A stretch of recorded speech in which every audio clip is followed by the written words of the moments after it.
Oke guys, tahun lalu kamera bergimbal hanya keluar di Vivo X50 Pro, which itu sebenarnya adalah lini premium mid-range dari Vivo, bukan flagshipnya. Nah, tahun ini justru kamera bergimbal keluar di seri tertinggi dari Vivo.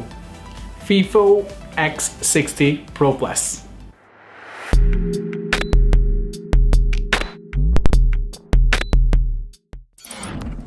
Banyak kesamaan antara Vivo X60 Pro Plus dengan Vivo X50 Pro Plus. Selain layout kamera, aspek desain yang lainnya hampir sama semua.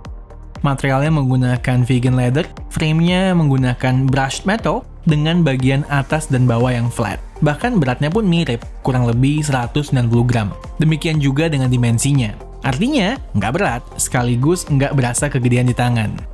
Sama dengan pendahulunya bukan berarti jelek, tongkrongannya tetap premium kok. Lagian untuk HP yang cycle rilisnya setiap 6 bulan sekali, trennya emang seperti ini. Lihat aja Reno 3 sampai dengan Reno 5. Balik ke depan, spesifikasi layar yang digunakan Vivo X60 Pro Plus sama dengan Vivo X50 Pro Plus. Curve OLED display berukuran 6,56 inci beresolusi Full HD Plus dengan refresh rate 120Hz dan touch sampling rate 240Hz. Lalu screen to body ratio-nya sekitar 92%.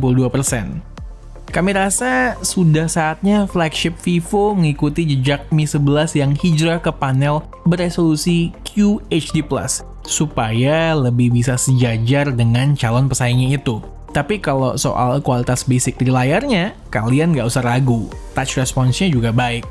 By the way, walaupun sama-sama flagship judulnya, kayak Vivo IQ7, di sini nggak ada fitur pressure sensitive screen. Namanya juga bukan HP gaming. Lalu seperti biasa, kami nggak kaget kalau security levelnya masih L3, jadi belum bisa streaming konten HD dari Netflix.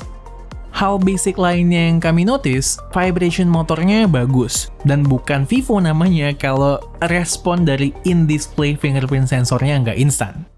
Kesamaannya nggak sampai di situ saja. Komplain kami pun masih sama, dan belum diakomodir. Ada beberapa fitur basic untuk standar high-end flagship yang masih belum ada di sini. Kemampuan wireless charging, rating IP68, dan ketiadaan stereo speaker. Walau emang output audio single bottom firing speakernya udah bagus, tapi ya tetap aja berasa ada yang kurang.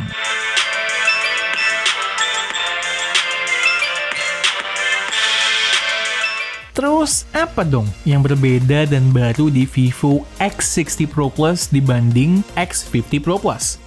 Kita mulai dari yang basic dulu. Opsi warnanya berbeda sekarang. Yang punya kami ini namanya oranye sobat HP. Mirip ya? Jadi terlihat fruity nih HP di mata. Kemudian, variannya sekarang berkurang satu, jadi cuma 2. Nggak ada lagi yang 8/256GB. By the way, yang kami beli dari Apple Tree ini adalah varian paling polnya, 12/256GB. RAM-nya udah LPDDR5 dan internal storage-nya UFS 3.1. Tadi gue bilang spek layarnya sama, tapi ada sedikit yang beda sama desainnya. Ya, hole punch-nya sekarang pindah ke tengah. Lanjut, hal yang berhubungan sama baterai juga berubah. Kapasitasnya turun dari 4350 mAh jadi 4200 mAh. Tapi justru output chargernya naik dari 44 watt jadi 55 watt. Dengan begini artinya charging speednya bisa lebih cepat lagi.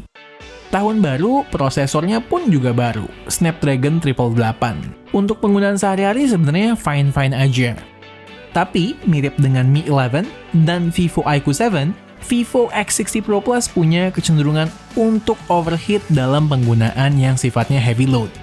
Nggak cuman hardware yang dapat upgrade, tapi software juga. Namanya bukan Vantage OS lagi, tapi Origin OS. Looknya lebih fresh, playful juga, dengan widgets dan icon yang bisa di-adjust. Tapi kalau mau lebih simple, tetap bisa balik ke tampilan klasiknya.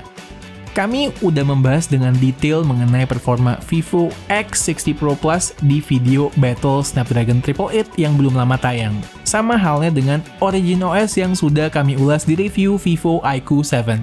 Link untuk kedua video kami akan taruh di cards dan di deskripsi juga. Monggo ditonton.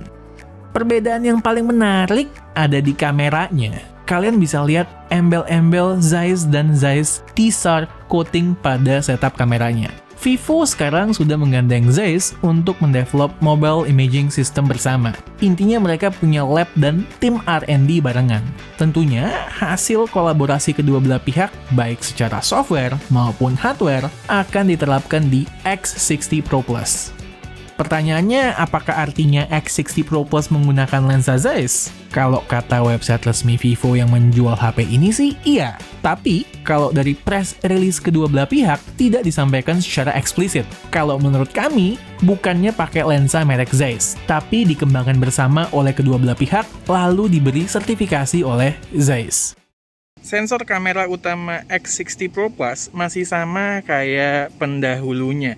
Samsung GN1 beresolusi 50 megapiksel. Bedanya, di sini bukaannya lebih gede, yaitu f1,57. Terus, yang berikutnya lensa portrait sekaligus telefoto 2x optical zoom-nya, speknya itu masih sama, 32 megapiksel. Lalu untuk lensa periskop, resolusi dan bukaannya mengecil di 8 megapiksel f3,4. Tapi tetap bisa buat jepret foto 5 kali optical zoom. Nah, yang secara spek peningkatannya paling signifikan adalah lensa ultra wide, pakai sensor Sony IMX598 48 megapiksel dan ditandem dengan gimbal. Kamera ultra wide in general aja udah stabil, apalagi yang satu ini.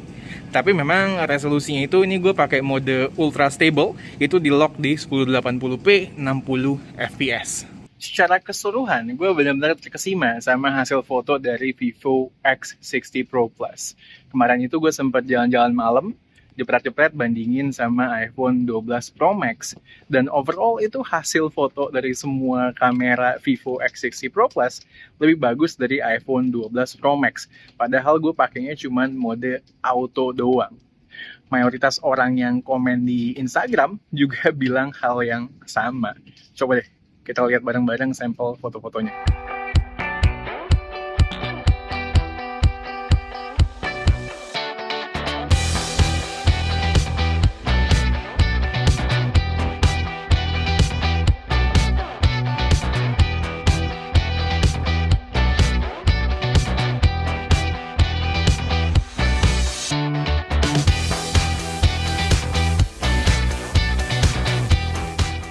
Lanjut, output kamera dari Vivo X60 Pro Plus bukan tanpa kekurangan. Terkadang hasilnya bisa terlalu eye-pleasing untuk sebagian orang, tapi emang efeknya jadi lebih cantik atau ganteng. Terus dalam kondisi pencahayaan tertentu, warnanya bisa ngaco dan washed out. Lalu, night mode selfie-nya kayak beauty effect ya, walaupun mode beauty-nya udah gue matiin. Yang mudah-mudahan ini semua cuma perkara software aja. By the way, ini masih ada beberapa sampel foto lainnya, monggo dilihat.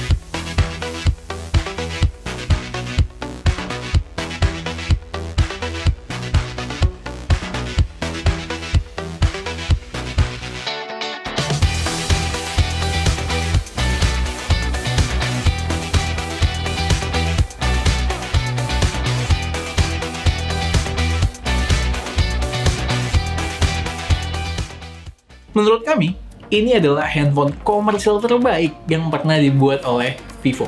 Peningkatan yang paling signifikan yang ada di Vivo X60 Pro Plus ini adalah di bagian kameranya. Hasil foto-fotonya itu kece-kece banget. Kemungkinan besar ini adalah andil dari Zeiss. Terus untuk update yang sifatnya berkala, kayak prosesor dan charging speed tentu expected dong. Ya sebenarnya kami berharap juga bahwa fitur-fitur yang biasanya ada di real flagship juga dimasukin ke seri flagship dari Vivo. Mungkin ya next mungkin ya. Dan yang sebenarnya kami benar-benar berharap supaya Vivo Indonesia entah bagaimana cukup bernyali untuk membawa handphone yang sebenarnya bagus ini untuk rilis resmi di Indonesia. Jangan mau kalah dong sama sister companies ya kayak Oppo sama Realme. Mereka aja berani masukin flagship ke Indonesia. As always, kalau kalian suka dengan video kami, boleh klik like, share, dan subscribe. Jangan lupa klik icon bell yang di bawah supaya kalau kita ngeluarin video baru, kalian langsung tahu. Kalau mau tanya-tanya mengenai Vivo X60 Pro Plus, boleh drop komen di bawah. Dan Tunggu racun-racun kami berikutnya. bye guys! Bye.